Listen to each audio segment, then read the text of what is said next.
बांके बिहारी लाल की। भगवान श्री कृष्ण की।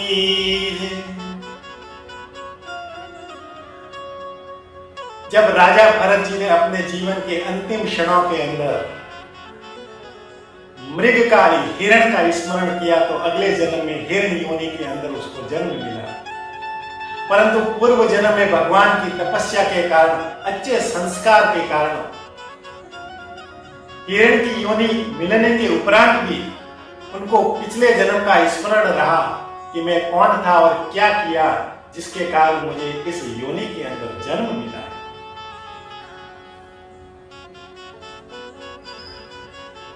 जब हिरण की योनि में जन्म मिला तो उन्होंने मन ही मन के अंदर सोचा कि पिछले जन्म में मैं भगवान की तपस्या कर रहा था, लेकिन हिरण की योनि का स्मरण किया, हिरण के मोह में फंसा तो मुझे इस जन्म में हिरण का जन्म मिला है। परंतु इस जीवन के अंदर मैं अब भूल नहीं करूंगा, केवल भगवान का ही नाम लूंगा और भगवान का नाम लेते लेते मैं अपने शरीर को त्याग दूंगा, ताकि अगले जन्म में जन्म मरण के चक्र से मुक्ति पाने के लिए, भगवत प्राप्ति के लिए मैं पुनः मनुष्य योनि के अंदर में जन्म लूंगा। इस प्रकार का विचार करते ही उस हिरण ने अपने जो हिरण के जो झुंड थे उससे अलग होकर पुनः उस गंडकी नदी के किनारे पर आ गए और उसी आश्रम के पास में रहने लगा जहां पर पूर्व जन्म के अंदर वह और भरत जी वहां पर रहते थे। अब पूरे दिन 24 घंटे नित्य भगवान की पूजा करना, गंडकी नदी के अंदर स्नान करना और पूजा पाठ करके भगवान का स्मरण करना, यही उनके पूरे दिन की दिनचर्या थी। और उन्होंने मन ही मन में सोचा जब कैसी भी परिस्थिति आ जाए, कुछ भी हो जाए, मैं केवल भगवान का ही स्मरण लूंगा, ताकि जीवन के अंत में मुझे केवल भगवान का स्मरण ही हो। यह सोचते सोचते संपूर्ण जीवन उन्होंने भगवान का नाम लिया और भगवान का नाम लेने के कारण जब उसका अंत हुआ तब भी भगवान का ही स्मरण हुआ, तो भगवान आशीर्वाद दिया और भगवत प्राप्ति के लिए इस जन्म के अंदर पुनः उसको मनुष्य योनि के अंदर जन्म मिला। क्योंकि मनुष्य योनि ही एक ऐसी है जहां पर भगवत प्राप्ति का मार्ग और जीवन मरण के चक्र से मुक्ति दिलाने का जो ये मार्ग है केवल मनुष्य योनि में ही मिल सकता है। इसलिए पुनः मनुष्य योनि के अंदर जन्म लिया और एक ब्राह्मण के घर, अंगिरास गोत्र के ब्राह्मण के घर उसने जन्म लिया। उस ब्राह्मण के 2 पत्नियां थी। पहली पत्नी से 3 पुत्र और दूसरी पत्नी से 1 पुत्र, जिसका इसी जन्म में नाम भरत भी रखा गया। इस जन्म में भी भरत रखा गया तो पूर्व जन्म के किए गए भगवान के भक्ति के संस्कार भी यहाँ पर रहे, उनकी स्मृति मिटी नहीं और उन्होंने इस जन्म में भी ये दृढ़ निश्चय कर लिया कि पहले मैं राजा भरत मनुष्य योनि में था, परंतु हिरण के मोह के अंदर फंसकर मैं हिरण योनि में चला गया, लेकिन इस जन्म के अंदर मैं केवल भगवान का ही नाम लूंगा। कोई भी मेरे साथ में रहे, कोई भी मेरे संबंधी बने, लेकिन मैं उसके संबंध के मोह में नहीं फंसूंगा, किसी के साथ में आसक्ति नहीं रखूंगा, केवल भगवान का ही नाम लूंगा। ऐसा सोचकर उन्होंने संपूर्ण जीवन केवल शांत रहे और हमेशा जब कभी भी समय मिलता अधिकांश समय वह भगवान का ही नाम लेते, भगवान का ही स्मरण करते। यदि उसको खाने के लिए किसी ने दे दिया तो ले लिया और किसी ने यदि नहीं दिया तो उसने किसी भी प्रकार की कोई शिकायत नहीं की। जब कभी भी यहाँ से इनके मुख से यदि कोई शब्द भी निकलता तो भगवान के नाम का ही निकलता। कुछ समय के पश्चात जब भरत जी के पिताजी और मां की मृत्यु हो गई तो उनके सौतेले भाई का विवाह हो गए। राजा ये भरत जी केवल उन्होंने निश्चय किया कि मैं किसी भी प्रकार का कोई विवाह भी नहीं करूंगा, विवाह किया तो मैं फिर मोह बंधन में पड़ जाऊंगा। इसलिए उन्होंने केवल अपने भगवान का नाम लेने का ही उन्होंने निश्चय कर लिया। कोई भी यदि बुलाता कोई काम के लिए तो अधिकांश समय वो मना करता और कहता कि मुझे तो केवल भगवान का ही नाम लेना है, ना वो हाँ कहता, वो ना कहता। इसलिए अधिकांश लोग इनको जड़ भरत के नाम से भी जानते। जड़ में ना बोलना, ना हिलना, ना डुलना, किसी भी प्रकार का उत्तर नहीं देना, जड़ के समान, एक पेड़ के समान, जड़ के समान हो दिखना।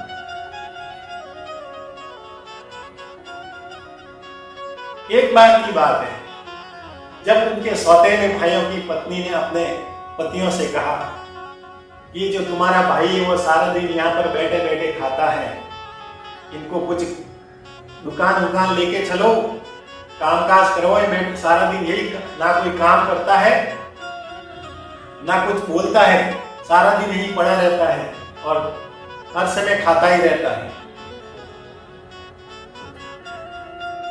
उनके भाइयों ने कहा कि क्या हुआ, तुम्हें कोई शिकायत करता है कि नहीं? तुम यदि कम देते हो तो इसकी कोई तुमको शिकायत करता है कि नहीं? तुम यदि कोई किसी प्रकार का कोई काम इसको देते हो तो उसके लिए मना करता है कि नहीं? तो फिर पढ़ा है तो क्या हो गया, भगवान का नाम ले रहा है। उनकी पत्नियों ने कहा, मन ही मन के अंदर सोचा कि मेरे पति अब ऐसे नहीं मानेंगे, इसको दूसरी तरह से मनाना पड़ेगा। तब उनकी पत्नियों ने अपने पति से कहा, मेरे कहने का अर्थ ये नहीं है, ये तो आपका भाई है, मुझे इनकी चिंता हो रही है। ये देखो घर पर ही बैठा रहता है, हर समय खाता ही रहता है, कुछ काम करता ही नहीं है। बिना काम किए सारा दिन यदि खाता रहेगा तो इनका शरीर मोटा हो जाएगा, इनको अनेक रोग हो जाएंगे, बीमारी हो जाएगी और इन्हीं को दुख होगा, इन्हीं को पीड़ा होगी। मैं इनके पीड़ा की चिंता कर रही हूं। तब जाके इनके पति को थोड़ा समझ में, हाँ तुम ये बात सही कह रही हो। तब अपने भाई जड़ भरत जी को कहा कि आज से तुम दुकान पर जाना और शाम को ही आना। भरत जी ने तो इस जन्म के अंदर निश्चय कर लिया था कि मना तो करना ही नहीं है, जैसा कहे हरि की इच्छा। अब भरत जी, जो जड़ भरत जी दुकान पर चले गए काम के लिए, लेकिन वहां पर भी उन्होंने केवल जब कभी भी समय मिलता हर समय भगवान की भक्ति और भगवान का स्मरण करते। उनकी दुकान में यदि कोई गरीब बेचारा आता जिनके पास देने के लिए कुछ नहीं है, थोड़ा बहुत उनको निवेदन करता कि मेरे पास देने के लिए कुछ नहीं है, बच्चे मेरे भूखे मर रहे हैं, थोड़ा खाने के लिए दे दो। जब इस प्रकार की याचना करते हैं तो जी जड़ भरत जी के मन के अंदर दया आती है और उनको कहता है कि लो तुम्हें जितना चाहिए वो ले लो। ऐसा करते करते दुकान पूरी खाली हो गई और जड़ भरत जी के भाई और उनकी पत्नियां घर पर बैठे बैठे विचार करने लगे कि ऐसे तो दुकान पर बिठाया तो हम दिवालिया हो जाएंगे। फिर सभी ने विचार किया कि इसको गांव के बाद अपना जो खेत है वहां पर भेज दो, वहां पर देखभाल के लिए भेज दो। जड़ भरत जी ने कभी मना किया ही नहीं। उनको अपने भाइयों ने कहा कि जाओ तुम उस खेत की सेवा करना, तो खेत की सेवा में चले गए। अब वहां पर खेत की सेवा करते और वहां पर भी भगवान की भक्ति, भगवान का स्मरण, और कोई भी पशु यहाँ पर उस खेत के अंदर जो भी अनाज इत्यादि जो उगा था उसको खाने के लिए आते थे, उसको कोई पत्थर मारकर या डंडा मारकर भगाते नहीं थे। कोई पक्षी भी आकाश से आते तो उनको भी भगाते नहीं थे, बल्कि उनको कहते थे कि राम जी की चिड़िया, राम जी का खेत, खाओ रे चिड़िया भर भर पेट, बोलिए माँ के बिहारी लाल की।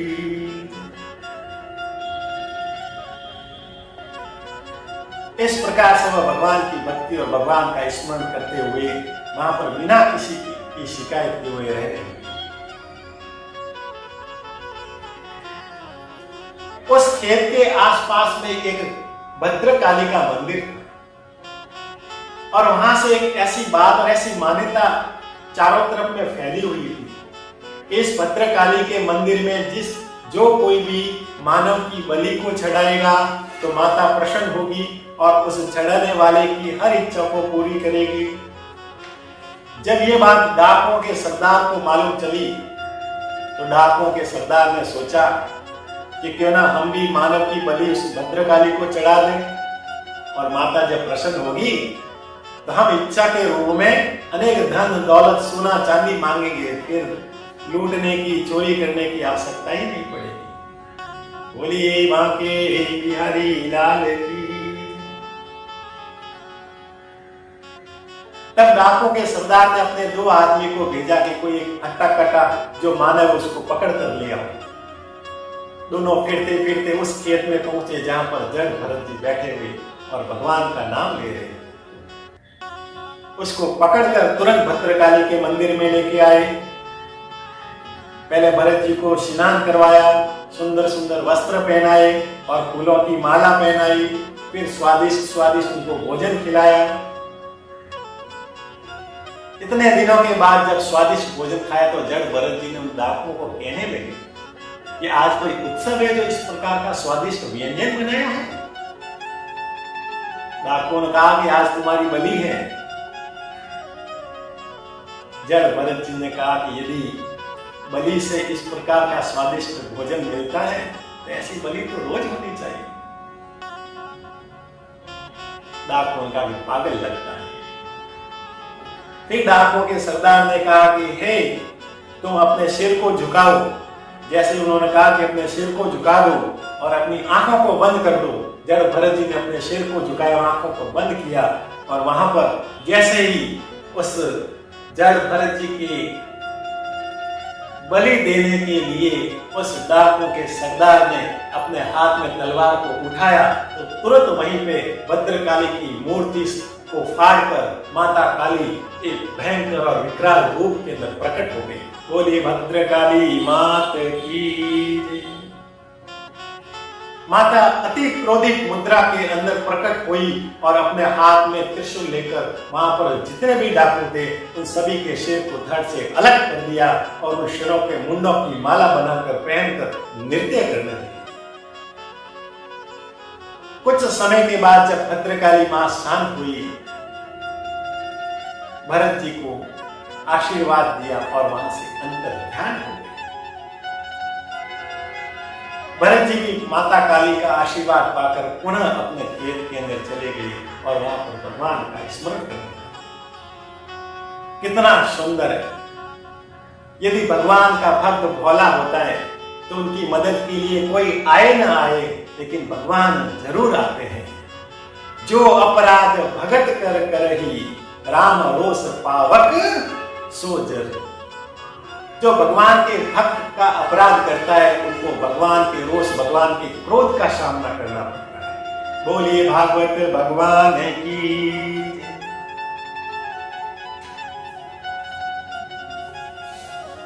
इस प्रकार से एक दिन की बात है कि सिंधु नरेश के राजा रघुगुण अपने 4 सिपाहियों के साथ में पालकी में बैठकर वहां से कपिल मुनि के आश्रम की ओर यात्रा कर रहे थे। जैसे जड़ भरत जी के खेत की ओर से गुजर रहे थे, उनमें से एक सिपाही की हालत खराब हो गई, तबीयत खराब हो गई और मूर्छित होकर जमीन पर गिर पड़ा। तब उन सिपाहियों ने उस भरत जी को कहा कि क्या तुम चलोगे? भरत जी ने तो कभी मना किया ही नहीं। तुरंत भरत जी ने उस पालकी को अपने कंधे पर उठाकर चलने लगे। अब भरत जी पालकी को उठाकर कभी दाईं ओर चलते तो कभी बाईं ओर चलते, कभी कुचल कुचल कर चलते तो कभी पालकी को ऊंचा करके चलते तो कभी नीचा करके चलते। कभी कभी चलते चलते रोते तो कभी कभी चलते चलते हंसते। बोलिए बांके बिहारी लाल की।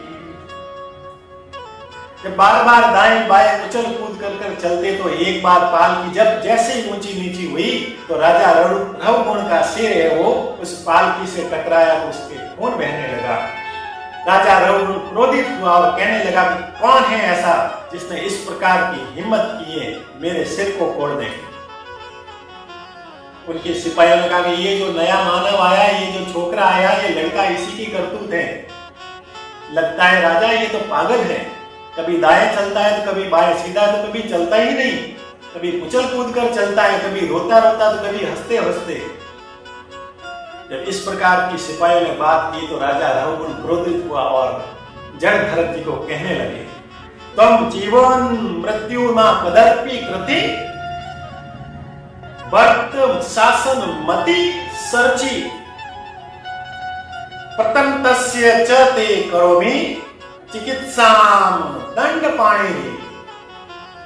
अरे तुम जीते जी मुर्दे के समान मेरी आज्ञा की अवहेलना कर रहे हो, मैं तुम्हारी अभी यमराज के समान चिकित्सा कर दूंगा।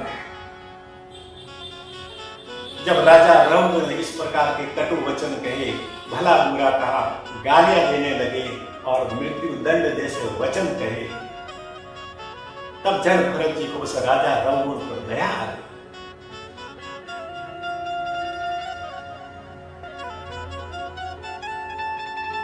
भरत जी कहने लगे, हे राजन, तुम अपने गुरु के पास जा रहे हो तो राजा बनकर नहीं, दीन बनकर जाना चाहिए। यदि अपने गुरु के पास में ज्ञान प्राप्ति के लिए जा रहे हो तो ज्ञानी बनकर नहीं, अज्ञानी बनकर जाना चाहिए। बोलिए बांके बिहारी लाल की।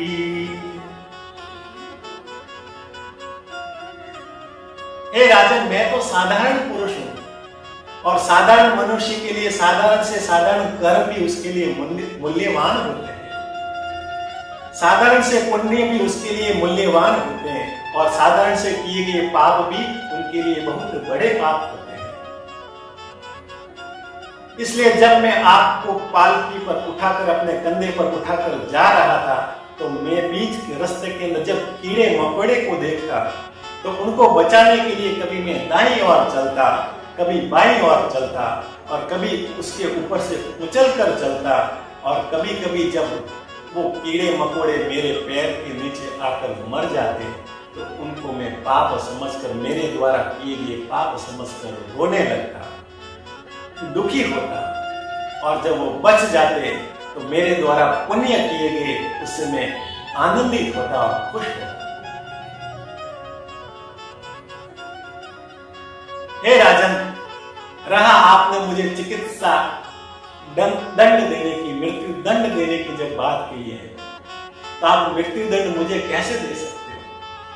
अरे मैं तो अपने आप को शरीर कभी माना ही नहीं। अरे मैं तो अपने आप को एक आत्मा मानता हूं जो कि परमात्मा से जिसका मिलन, और आत्मा को आप मृत्यु दंड कैसे दे सकते हो? आत्मा ना कभी जन्म लेती है ना मरती है, और रहा इस शरीर का, तो आप यदि मृत्यु दंड दोगे तो भी ये शरीर की मृत्यु होगी, और आप यदि मृत्यु दंड नहीं दोगे तो भी एक दिन इस शरीर का तो त्याग अवश्य। बोलिए मां के बिहारी लाल की। जब इस प्रकार की बात सुनी तो राजा रहुगुण मन के अंदर विचार करने लगे कि ये कोई साधारण पुरुष नहीं लग रहा है, लगता है कोई ये देव है जो स्वर्गलोक से देवता मेरे कल्याण के लिए इधर आए हैं। तुरंत उस जड़ भरत जी के चरणों में गिर पड़े और कहने लगे, कहीं आप कपिल मुनि दत्तात्रेय कोई देव तो नहीं जो यहाँ पर मेरे कल्याण के लिए यहाँ पर आए हो? जड़ भरत जी ने कहा कि मैं ना कोई देव हूं ना कोई ऋषि हूं, नहीं मैं आपका कोई गुरु हूं, मैं तो एक साधारण भगवान का भक्त हूं, और मैं तो केवल अपने जीवन का एक ही उद्देश्य है, भगवान की भक्ति करना और भगवान का स्मरण करते करते इस देह को त्याग देना। इस प्रकार से जब राजा रहुगुण ने भरत जी की बात को सुना तो वहां से पैदल ही कपिल मुनि के आश्रम तक गए, और वहां से ज्ञान प्राप्त करके जब पुनः आए तो जड़ भरत जी की बात को सुना, वहां पर रहने का कारण पूछा। फिर जब पता चला तो उनके भाइयों द्वारा जो इसके ऊपर जो अत्याचार किया था, राजा रहुगुण ने उनके भाइयों को उसके अत्याचार पर, उस अपराध के लिए दंड दिया, और जड़ भरत जी का जो हिस्सा था उनको पुनः लौटाया, और जड़ भरत जी को उच्च पद प्राप्त किया। जड़ भरत जी अपने इस जीवन के अंदर भगवान का नाम लेते लेते, भगवान का स्मरण करते करते इस देह को त्याग दिया, और इस देह को भगवान का स्मरण करते करते जब त्याग दिया, अंत मति सो गति, तो भगवत प्राप्ति होगी, जीवन मरण के चक्र से वह मुक्त हो गया। बोलिए भागवत भगवान की।